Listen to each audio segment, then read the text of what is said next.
So in this lecture series, The Great Depression, Macroeconomics in Review, what we're currently doing is looking at policies that were actually enacted during the Great Depression and seeing how they stack up with macroeconomic schools of thought. The next policy that we have is trade policy. The most known and impactful trade policy during the Great Depression is the Smoot-Hawley tariff. This was shepherded through Congress by Senator Smoot from Utah and Representative Willis from Oregon. It's detested by economists. It was detested by economists at the time it went through, and economists now detest the Smoot-Hawley tariff. During the Great Depression, when the Smoot-Hawley tariff was starting to kind of gain steam, a petition was sent to the president, and it was signed by over 1,000 economists asking President Hoover to veto the bill. It did not work. The bill passed in mid-1930. It was signed in by Hoover himself, and there were large increases of taxes on imports on over 20,000 goods. It was a part of Hoover's strategy that was originally meant to help farmers, but the bill rolled into a broad-based tariff.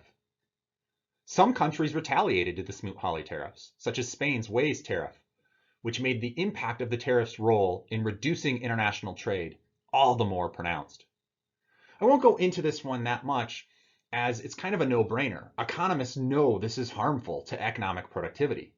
Some economists, like Tom Ristisi, argue that one can trace through the data of the Great Depression and show the Smoot-Hawley tariff as a cause of bank runs and an overall major negative policy during the Great Depression.